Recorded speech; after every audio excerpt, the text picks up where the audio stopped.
El tema que quiero compartir se llama Cuatro cosas que le gustan al diablo. Nosotros debemos recordar que estamos en una lucha espiritual, una lucha entre dos bandos, una lucha entre Jesús y Satanás. Y nosotros debemos saber con quién vamos a estar. No podemos estar con los estar. En Efesios capítulo 6, versículo 11, la palabra de Dios nos exhorta de la siguiente manera. Dice Efesios capítulo 6, versículo 11, dice, vestidos de toda la armadura de Dios, para que podáis estar firmes contra las acechanzas del diablo. La Biblia nos anima a estar preparados para esta batalla espiritual que tenemos contra el diablo. Generalmente, hoy en día, muchos cristianos están olvidando o viven como si olvidaran esta guerra y estamos olvidando las acechanzas, los ataques del enemigo. Necesitamos conocer cómo trabaja el diablo y especialmente qué cosas le gusta hacer, porque a veces Satanás nos utiliza como sus payasitos para divertirse con nosotros. Nosotros tenemos que pelear contra él, no debemos ser el ambiente de diversión para él. Y precisamente, estudiando la palabra de Dios, nos damos cuenta que hay cuatro cosas que a Satanás le hacen feliz y que le gusta hacer con las personas, y entre ellos vamos a ver que algunas de ellas tienen que ver o respetan con respecto a nosotros. ¿Cuáles son esas cuatro cosas que a Satanás le gusta hacer, que le hacen feliz o le divierten? Bueno, la primera cosa que puedo mencionar es que a Satanás le gusta mantener a la gente apartada del evangelio. Satanás es feliz viendo cómo las personas se pierden en el mundo y van directo al infierno para hacerle compañía a él por toda la eternidad. Por eso, él quiere que la gente esté en ignorancia, que la gente no comprenda, no entienda y mucho menos a Satanás le gusta mantener a la gente apartada del evangelio, apartada de la iglesia. Si leemos un texto en 2 de Corintios, capítulo 4, versículo 6, el apóstol Pablo dice lo siguiente. 2 de Corintios, capítulo 4, versículo 6.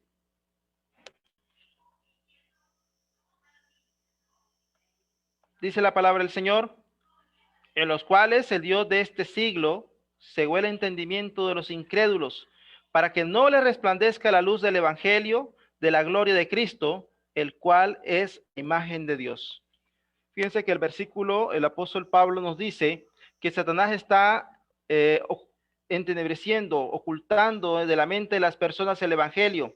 Él no quiere que las personas conozcan el plan de salvación acerca de Cristo para que ellos se pierdan. ¿Y cómo hace esto? ¿Cómo hace Satanás para que la gente no conozca y obedezca el evangelio? El Señor Jesús, hablando hace mucho tiempo en la parábola del sembrador, mencionó algo que hace Satanás para que las personas no entiendan el evangelio. Recordaron ustedes en Mateo capítulo 13, el Señor Jesús habla acerca de esta parábola. Yo creo que ustedes la conocen, es una de las parábolas más conocidas acerca de las que mencionó Jesús. Jesús menciona que el sembrador salió a sembrar y que iba tirando la semilla por diferentes lugares, por diferentes terrenos. Una de ellas, dice el versículo, cayó en el camino, donde vinieron las aves y se la comieron. Otras cayeron entre piedras, otras entre matorrales, y otras cayeron en buena tierra, que fue la una que dio un buen fruto. Cuando Jesús comienza a explicar esta parábola, dice que esta semilla es la palabra de Dios, el evangelio. Y en Mateo 13, versículo 19, que es el versículo que quiero que leamos, Mateo capítulo 13, en el versículo 19, dice la palabra del Señor. Cuando alguno oye la palabra del reino y no la entiende, viene el malo y la arrebata. Le arrebata lo que fue sembrado en su corazón. Esta es la que fue sembrada junto al camino. El Señor Jesús, cuando explica la parábola del sembrador, menciona una obra que hace Satanás para entorpecer la predicación del evangelio.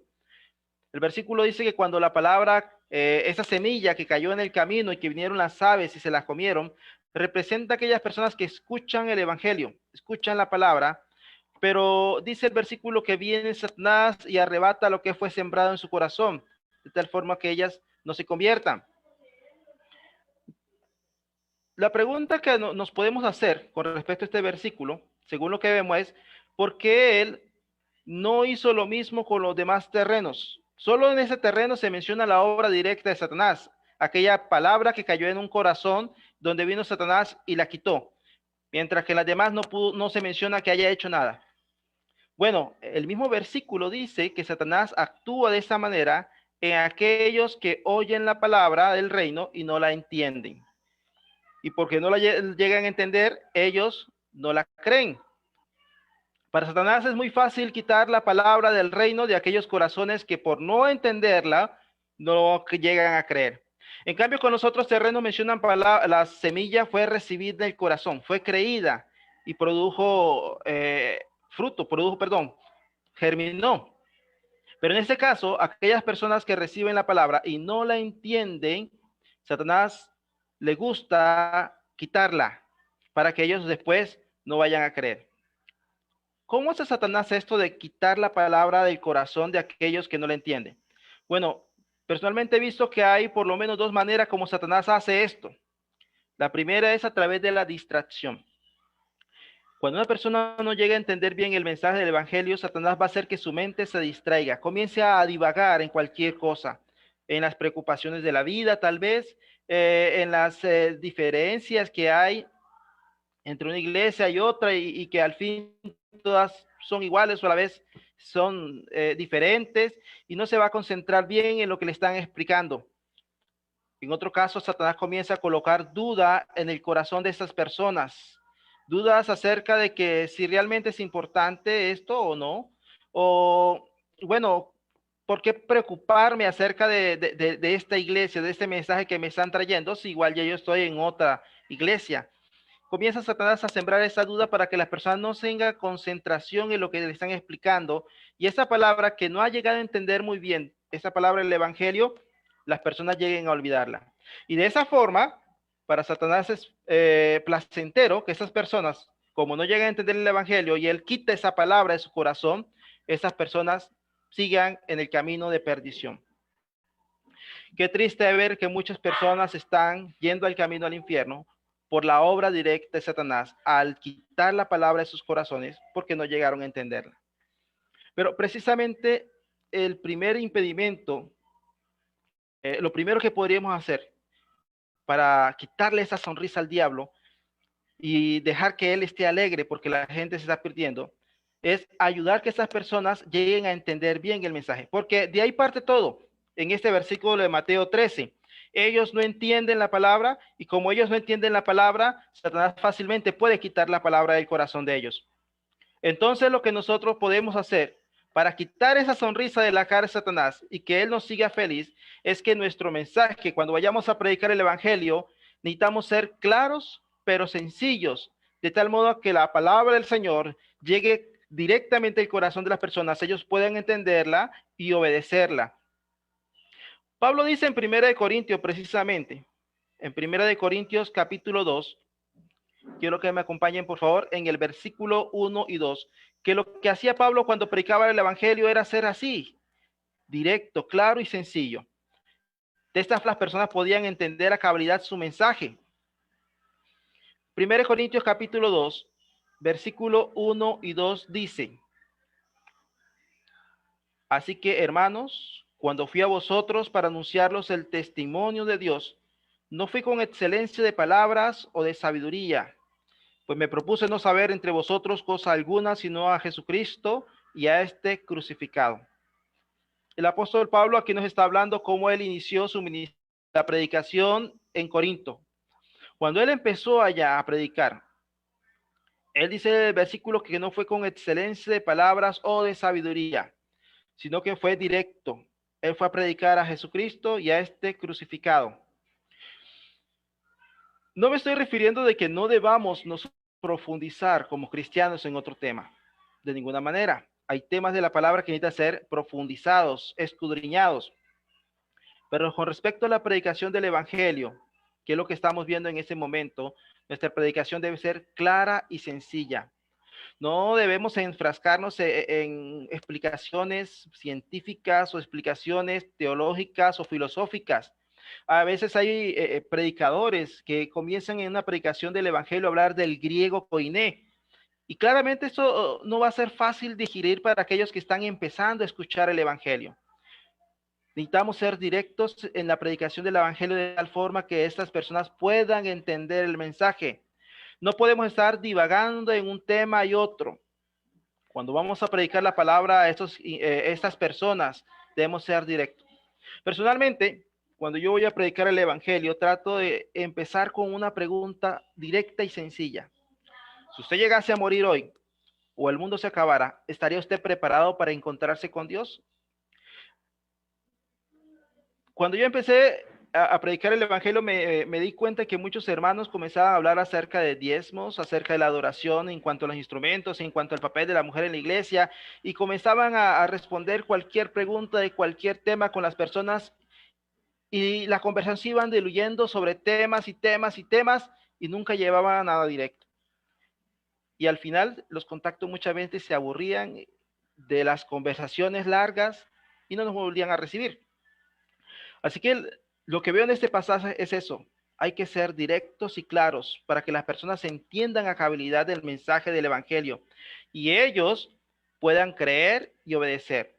Cuando una persona entiende el evangelio y lo cree, va a ser muy difícil que Satanás pueda arrancar su palabra de su corazón. Pero si nosotros nos ponemos a divagar, Satanás está riéndose de nosotros. Satanás está feliz de que no estamos haciendo bien el trabajo, porque después que nos vayamos, él va a poder quitar la palabra de ese corazón que no pude entender. Necesitamos ser entonces claros y sencillos en nuestra predicación, de tal forma que la gente pueda entender y pueda obedecer el evangelio. Entonces, número uno, ¿qué es lo que a Satanás le gusta hacer? Le gusta que la gente no obedezca el evangelio, le gusta que la gente se pierda, que esté apartada de la iglesia. La segunda cosa que Satanás hace para que las personas se pierdan es que precisamente a Satanás le gusta sacar gente de la iglesia. Cuando una persona obedece el evangelio, Satanás no se siente feliz. Así que él va a hacer lo imposible para volver a recuperar esa alma. Una de las diversiones favoritas de Satanás es cuando un cristiano regresa hacia atrás, cuando un cristiano se aparta. Eso lo hace supremamente feliz y a él le gusta divertirse sacando cristianos de las iglesias. En 1 Pedro capítulo 5, versículo 8, el apóstol Pedro compara a Satanás con un león que está cazando. 1 Pedro capítulo 5, versículo 8 dice: sed sobrios y velad, porque vuestro padre, el diablo, como león rugiente, anda alrededor buscando a quien devorar. ¿De quiénes está hablando el apóstol Pedro aquí? ¿A quiénes está persiguiendo Satanás para devorar? ¿A los de afuera? No, él está hablando Pedro está hablando con cristianos. Satanás está buscando alrededor de los cristianos a quién se va a devorar, a quién va a sacar del rebaño, a quién se va a llevar otra vez para el mundo. Satanás está acechando a los cristianos, a las iglesias, a ver qué cristiano está débil, fraco, inmaduro, para después sacarlo de la iglesia. Es una de las cosas que a él le divierten y le hacen feliz, sacar cristianos de las congregaciones para llevárselos nuevamente al mundo. ¿Cómo lo hace? ¿Cómo hace Satanás para sacar cristianos de la iglesia? Hebreos capítulo 3, versículo 13, nos dice una de las artimañas que Satanás usa para sacar cristianos de la iglesia. Hebreos capítulo 3, versículo 13 dice: antes exhortaos los unos a los otros cada día, entre tanto que se dice hoy, para que ninguno de vosotros se endurezca por el engaño del pecado. Noten muy bien esa última frase. Satanás, dice el versículo, utiliza el engaño del pecado para endurecer el corazón de las personas. En este caso, directamente está hablando de los creyentes. él utiliza el pecado para volver a engañar a los cristianos, a fin de que su corazón se vuelva duro a la palabra y regresen atrás. En un estudio sobre la carta a los hebreos, estuvimos analizando en la congregación que hablan pasajes duros sobre la situación de aquellos que vuelven atrás. Habla de que para ellos no hay ya sacrificio que valga, dice Hebreos 10:26. Incluso en Hebreos 6 menciona que es imposible que aquellos que usaron de los bienes venideros, después que se hayan apartado, vuelvan al arrepentimiento. Son palabras duras para aquellos que se regresan atrás. ¿Cómo llega un cristiano, después de haber gozado de los bienes venideros, después de que haya gozado de la bendición de conocer la palabra, como el escritor de Hebreos dice, fueron iluminados, conociendo el Evangelio, gozaron de los bienes venideros, gozaron de la morada del Espíritu Santo, lleguen hasta a volverse atrás? Eso no fue un asunto de la noche a la mañana. Y no es un trabajo que Satanás hace de repente, de que un cristiano fiel de un día a otro regresa al mundo. Fue un trabajo que Satanás estuvo haciendo poco a poco. ¿Cómo comienza? Hebreos 2:1 nos da luz de que este trabajo comienza cuando el cristiano comienza a deslizarse, comienza a descuidar su salvación poco a poco. Después permite que, como leímos en Hebreos 3:13, el pecado comience a engañarlo a fin que su corazón llegue a endurecerse. La palabra que se le predica ya no le sienta bien. No le importa lo que le digan o que lo exhorten, él ya no le importa. Su corazón ha sido endurecido por el engaño del pecado. Y un síntoma, Hebreos 10:25, dejan de congregarse, comienzan a tomar la costumbre de dejar de congregarse. Mi experiencia como predicador, ya 15 años, me ha mostrado que cuando un cristiano comienza a tomar la costumbre de dejar de congregarse, este cristiano ya está en pecado y por eso no quiere congregarse, o va a ser una presa fácil para que sea engañado por el pecado. Así que tomar la costumbre de dejar de congregarse es un síntoma de que las cosas no están andando muy bien con él. Y Satanás se aprovecha de esos cristianos que dejan de congregarse, que descuidan su salvación, para engañarlos, seducirlos y arrastrarlos fuera de la iglesia. Otra manera como Satanás le gusta sacar a la gente de la iglesia es a través del engaño. Dice 2 Tesalonicenses capítulo 2, versículo 9 y 10. Pablo les advierte a los hermanos en Tesalónica acerca de la apostasía y les dice en 2 Tesalonicenses capítulo 2, versículo 9 y 10, dice las siguientes palabras: inicuos cuyo advenimiento es por obra de Satanás, y con gran poder y señales y prodigios mentirosos, y con todo engaño de iniquidad para los que se pierden, por cuanto no recibieron el amor de la verdad para ser salvos. Ese versículo es una advertencia para los cristianos que pueden ser engañados por Satanás a través del error de la religión. Un cristiano que no está leyendo su Biblia y que se está preocupando por estar leyendo cualquier tipo de ideas y estar alimentándose con todo ese tipo de programas que hay en televisiones, en programas llamados cristianos, como el canal Enlace. Algunos cristianos se están alimentando espiritualmente de este tipo de shows.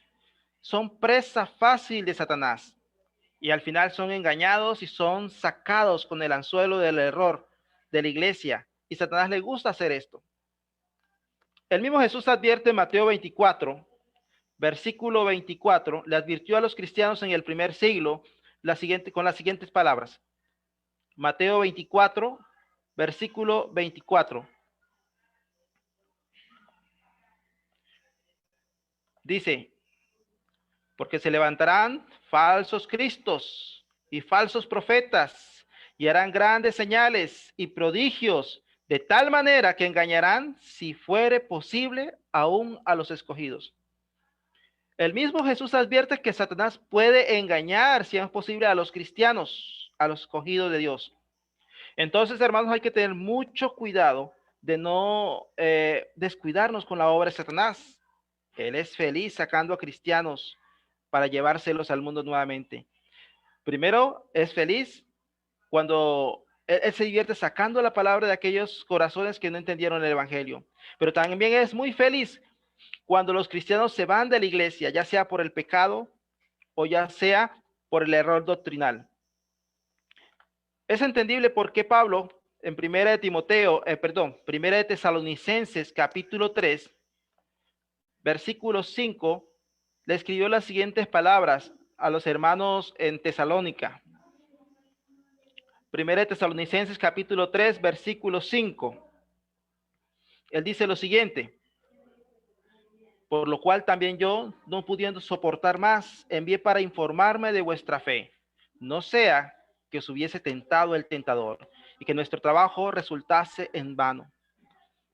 Pablo conocía a los hermanos en Tesalónica y sus cualidades, pero aún así él estaba preocupado por ellos, porque podía pasar que Satanás, el tentador, los sentara de nuevo y algunos de ellos se fueran hacia atrás. Entonces, hermanos, nosotros no podemos descuidarnos con la obra de Satanás. Él es feliz y le gusta estar metiéndose con los cristianos débiles, con los cristianos que no están, que están descuidados, para llevárselos nuevamente al mundo. Y nosotros no podemos permitir esto, hermano. ¿Cómo podemos nosotros entonces contrarrestar esta obra que está haciendo Satanás a sacar cristianos de la iglesia para llevárselos al mundo? ¿Qué puedo hacer yo para que Satanás no me arrastre otra vez atrás? Santiago capítulo 4, versículo 7, nos da la siguiente exhortación. Dice Santiago capítulo 4, versículo 7, someteos pues a Dios, resistid al diablo y huirá de vosotros. Qué palabras sabias las que escribió Santiago aquí. Si nosotros nos sometemos a Dios, si nosotros nos aferramos a Dios y le resistimos al diablo, él tendrá que huir de nosotros. Fíjense lo que él está diciendo. Un cristiano que se aferra a Dios en la oración, en la lectura de la palabra, en las reuniones, es un cristiano que no puede ser sacado a la fuerza por Satanás de la iglesia. Un cristiano que se opone a la obra del enemigo no podrá ser sacado de la verdad. Al contrario, Satanás tendrá que salir huyendo de nosotros. Imagínense esa escena.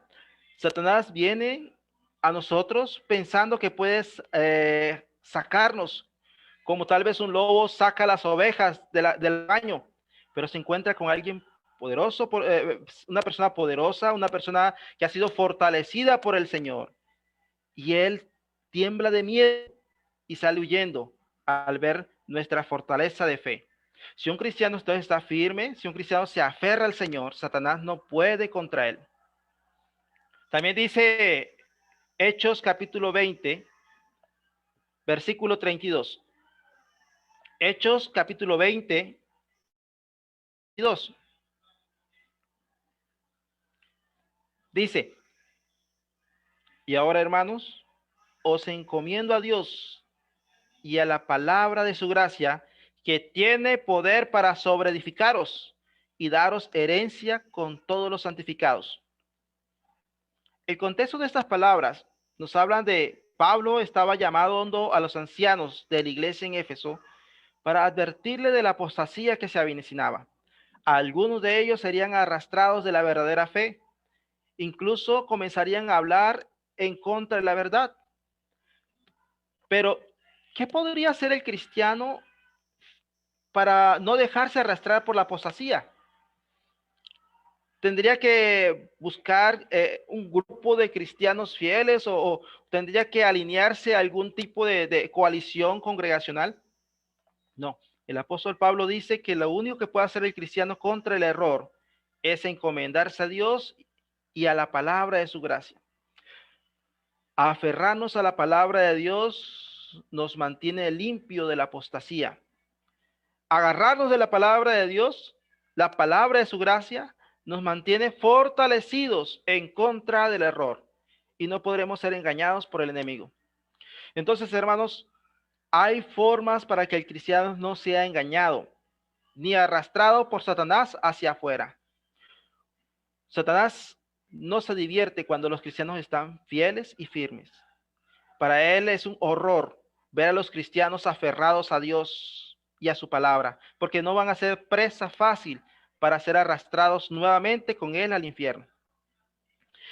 Entonces, hermanos, necesitamos borrarle la sonrisa al diablo y no ha de permitirle que él sea feliz sacando más cristianos al mundo. Número 3. ¿Qué otra cosa le gusta a Satanás? Esto sí le hace muy feliz al diablo. A Satanás le gusta que los cristianos se peleen entre sí. Para él es un show, una cosa muy divertida cuando ve que los cristianos están peleando. No peleando contra él, no peleando contra el error, sino peleando entre ellos mismos. Qué triste es ver entre nosotros hermanos discutiendo, peleando, mientras deberían dedicar sus fuerzas para pelear contra el enemigo. Santiago dice en su tercer capítulo, Santiago capítulo 3, versículo 14 y 15, dice las siguientes palabras. Santiago capítulo 3, versículo 14 y versículo 15.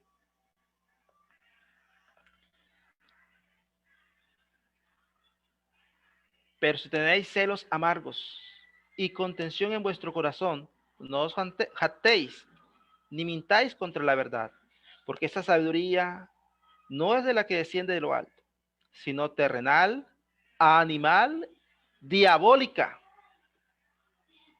Note, hermanos, que el que hayan celos entre los hermanos, celos amargos, disputas, peleas, eso no es de Dios. A Dios no le agrada que sus hijos estén peleando. ¿Qué padre podría sentirse feliz al ver que sus hijos están peleando a cada rato? Es seguro que Dios no. Pero en cambio Satanás sí. El que los cristianos estén peleando y discutiendo y que hayan celos amargos entre ellos, esto es obra diabólica, dice el versículo 15. Es decir, de Satanás. Satanás es feliz cuando hay pleitos entre los cristianos. Y la pregunta que nos hacemos ahora es, ¿por qué pelean los cristianos? Se supone que una obra del Espíritu Santo es el gozo, la paz, la paciencia. ¿Por qué hay entre nosotros pleitos? Vivimos bajo el rey, el príncipe de paz, el Dios que rebosa de nuestros corazones de alegría, de paz, de contentamiento. ¿Por qué pelean los cristianos? Lamentablemente hay varios motivos por el cual estamos viendo que algunos cristianos están peleando entre sí. Como por ejemplo, los cristianos pelean por chismes. O algo muy, pero muy frecuente en las congregaciones son los chismes. Hermanos hablando de otros, hermanas hablando de otras. Y después, es que a mí me dijo una persona, pero no te puedo decir quién me dijo, y comienza así el chisme. Y después esos chismes llevan a pleito. También hay cristianos que pelean por dinero. Es triste, hermano, pero ocurre. Algunos cristianos se prestan dinero tratando de apoyar a algún hermano y después son defraudados. Y eso no es nada nuevo. Primero de Corintios capítulo 6 trata de esa situación de hermanos peleando entre sí y al parecer por cuestión de dinero, porque habla de que hay que a veces sufrir el agravio y habla de los hermanos que son estafadores, dice Primero de Corintios 6, menciona aquellos que son estafadores entre los cristianos. Qué triste es ver que los hermanos no son honestos unos con los otros y que después llegan a pelear por dinero. Otros cristianos pelean por envidia, porque es que el hermano lo permiten predicar más que a mí, porque es que el hermano le va mejor que a mí, porque al hermano lo trata mejor que a mí, y comienzan a haber esos pleitos entre los hermanos por envidia. Pero aún más, hay muchos pleitos entre hermanos por opiniones. Ya en el primer siglo ocurría esto. Algunos decían que no se podían comer carnes, otros decían que sí se podían comer carnes, y entonces comenzaban a discutir entre ellos. Algunos decían que debían guardarse días, otros que no debían guardarse días. Y aquí no, el punto no es quién tiene la razón, el punto es que no deberían haber discusiones, dice Romanos capítulo 14, versículo 1. Y aún hasta el día de hoy, los cristianos siguen discutiendo por opiniones. ¿Saben ustedes quién es feliz cuando los cristianos pelean? Satanás. A él le gusta y le fascina ver esto, y él siembra la discordia entre los cristianos. Pero la pregunta que yo me hago es si realmente tiene sentido estar peleando por estas cosas. ¿No sería más fácil llevar la paz y la tranquilidad entre nosotros? O como dijo el apóstol Pablo, muchas veces es mejor sufrir el agravio. ¿Qué podemos hacer para que entre nosotros no haya esta situación? Un texto que nos ha ayudado nuestros hermanos aquí en nuestra iglesia local es 1 de Tesalonicenses capítulo 5, versículo 14 y 15. 1 de Tesalonicenses capítulo 5, versículo 14 y 15 habla de la relación entre los hermanos, a los hermanos de la congregación. Dice la palabra del Señor. 1 de Tesalonicenses capítulo 5, versículo 14 y 15. También os rogamos, hermanos, que amonestéis a los ociosos, que alentéis a los de poco ánimo, que sostengáis a los débiles, que seáis paciente para con todos. Mirad que ninguno pague a otro mal por mal. Antes, seguid siempre lo bueno, uno para con otros y para con todos. El versículo nos habla de que en la congregación pueden haber distintos tipos de cristianos. No todos los cristianos somos iguales, no todos somos cristianos firmes, fieles, trabajadores en la obra. Habrán cristianos como lo que Pablo describe en el versículo 12, cristianos que llevan la delantera, cristianos que están predicando, pero también hay en la congregación cristianos que serán ociosos. Habrán otros que son de poco ánimo y aún habrán algunos que serán débiles. Sin embargo, Pablo termina en el versículo 14 diciendo que seamos pacientes para con todos. Debemos aprender a soportar las debilidades de nuestros hermanos y apoyarnos los unos a los otros. No debemos nunca tener en nuestro corazón el deseo de venganza. Si algún hermano ha hablado mal de mí, perdón, yo no voy a devolverle hablando mal de él. Al contrario, siempre pensemos hacer lo bueno los unos por los otros. Cuando en una congregación, entre ellos hay paciencia, hay bondad y hay humildad, la congregación va a vivir en un ambiente de armonía. Y esto sí no va a hacer feliz a Satanás. Pero si nosotros estamos peleando, discutiendo por cualquier motivo, siempre habrá motivo para pelear. Él estará feliz. A él le gusta vernos así. Una última cosa que voy a mencionar, un último punto, es que a Satanás le gusta una iglesia tibia. A Satanás le fascina ver las congregaciones tibia. Yo creo que ustedes saben a qué texto me refiero. Me refiero a Apocalipsis, capítulo 3, versículo 15 y versículo 16. Apocalipsis capítulo 3, versículo 15 y 16. El Señor Jesús habla de una iglesia, la iglesia en la Odisea. Y Él les amonesta de la siguiente manera. Dice, yo conozco tus obras, que ni eres frío ni caliente. Ojalá fueses frío o caliente, pero por cuanto eres tibio y no frío ni caliente, te vomitaré de mi boca. Esta iglesia tenía un gran problema. Era una iglesia tibia. ¿Qué significa esto de una iglesia tibia? Si seguimos leyendo el versículo 17, vamos a entender qué se refiere con una iglesia tibia. Versículo 17 dice, porque tú dices, yo soy rico y me he enriquecido y de ninguna cosa tengo necesidad. Y no sabes que tú eres un desventurado, miserable, pobre, ciego y desnudo. ¿Pudieron entender, hermanos, darse cuenta qué significa ser una iglesia tibia? Según el versículo, el Señor Jesús dice que esta iglesia era tibia porque ella pensaba que no tenía necesidad de ninguna cosa. Ellos pensaban que era suficiente con lo que estaban haciendo. Aunque no estaban haciendo mucho, esta iglesia pensaba que estaba bien. Una iglesia tibia es aquella iglesia que no tiene aspiraciones espirituales. Ella piensa que con cumplir con las mínimas obligaciones es suficiente. Y lo peor, es una iglesia que no acepta ningún tipo de amonestación. Si de pronto el predicador amonesta a los hermanos y les exhorta que hay que trabajar, se enojan contra el predicador. Si de pronto alguien les anima a hacer una campaña evangelística, ellos se enojan diciendo, no necesitamos eso, todos estamos ocupados. Además, nosotros no faltamos a las reuniones, así que no falta hacer más nada. Satanás le gusta este tipo de iglesia tibia.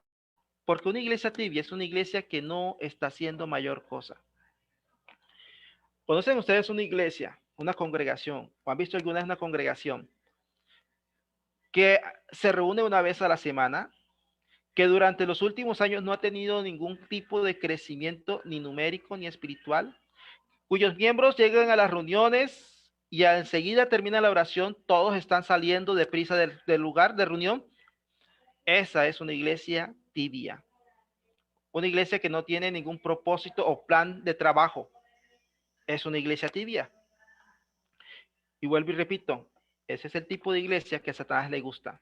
¿Saben por qué? Porque una iglesia tibia no es un gran enemigo, no está haciendo mayor cosa, no está salvando almas, no está atacando el error, y las almas que están ahí pronto van a terminar en el mundo. Y algún día sus miembros, los más fieles, van a envejecer y van a morir. Y esa iglesia desaparecerá sin dejar huella. Por eso Satanás le gusta ese tipo de congregaciones. Él le fascina, él se ríe cuando ve que una iglesia está en esa situación. ¿Qué podemos hacer si nuestra congregación está en ese tipo de situación? ¿Qué podemos hacer para que no caigamos en ese tipo de situación? Lo primero que tenemos que hacer es aceptar la amonestación de la palabra del Señor. En Apocalipsis capítulo 3, versículo 18, dice, Apocalipsis capítulo 3,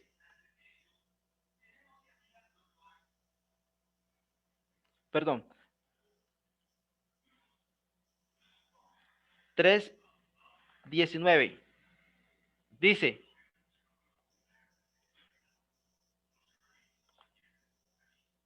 yo reprendo y castigo a todos los que amo. Sé pues celoso y arrepiéntete. El Señor a la iglesia en la Odisea le recuerda que a causa de su frialdad espiritual, de su tibieza espiritual, Él tendría que castigarlos y reprenderlos porque Él los ama. Y ellos tenían que arrepentirse de su situación, reconocer que estaban mal en la situación en que ellos se encontraban, aceptar las palabras duras que el Señor les había hablado en ese momento. Para poder salir de esa tibieza espiritual, lo primero que hay que hacer es aceptar que estamos mal, que es poco lo que estamos haciendo y que necesitamos mejorar, que necesitamos regresar a nuestras primeras obras, a nuestro antiguo trabajo, como cuando empezamos en el Evangelio. Una iglesia tibia lo que tiene que hacer es hacer planes para crecer en la obra. Si nuestra iglesia es una iglesia que no ha planeado nada para ese 2021, abramos los ojos, hermanos. Satanás está muy feliz que las iglesias estén quietas. Por eso el apóstol Pablo dice en 1 Corintios capítulo 15, versículo 58, 1 Corintios 15, versículo 58, dice, así que hermanos míos, amados, estad firmes y constantes, creciendo en la obra del Señor siempre, sabiendo que vuestro trabajo en el Señor no es en vano. Las congregaciones deben proyectarse a crecer en la obra del Señor siempre. Cuando la situación se pone difícil, como el año pasado, no fue un año para quedarnos quietos, fue un año para mirar cómo podemos superar esta crisis que estábamos viviendo para crecer. No es un obstáculo, es una prueba para seguir creciendo. No podemos quedarnos conforme con el crecimiento que tuvimos el año pasado, ni mucho menos acostumbrarnos a esta situación de inactividad congregacional. Yo estoy seguro que Satanás está muy feliz porque hay muchas congregaciones que no solamente han cerrado sus puertas, han cancelado sus proyectos y que hasta la fecha, hoy, 15 de enero, ni siquiera están pensando en qué van a hacer este año. Nosotros no podemos permitir que Satanás siga siendo feliz. Necesitamos aguarle la fiesta al diablo. Hay que proyectarnos para ese 2021. En conclusión, hermanos, Satanás es muy feliz cuando las almas se pierden. Satanás es muy feliz cuando los miembros se van de la iglesia. Satanás le gusta ver a los cristianos pelear entre sí. Y también él es muy feliz cuando las congregaciones se estancan. Esas cuatro cosas lo hacen a él feliz. A él le gusta ver estas cuatro cosas: que las almas se pierdan, que los miembros se vayan de la iglesia, que los hermanos peleen y que las congregaciones se estanquen. No podemos darles alegría a Satanás. Nosotros no podemos permitir que este 2021 Satanás sea feliz y que siga haciendo lo que le gusta. Este 2021 debe ser el año más triste para el enemigo. ¿Cómo lo vamos a hacer? Bueno, salvando almas. Debemos retener los miembros que hemos ganado para Cristo. Debemos llevarnos mejor como hermanos. Debemos echar a andar proyectos congregacionales para que Satanás se le borre su sonrisa, una sonrisa de la cara. No podemos permitir que él siga haciendo lo que le gusta. Hermanos, este era el tema que quería compartir con ustedes. Muchas gracias por su atención.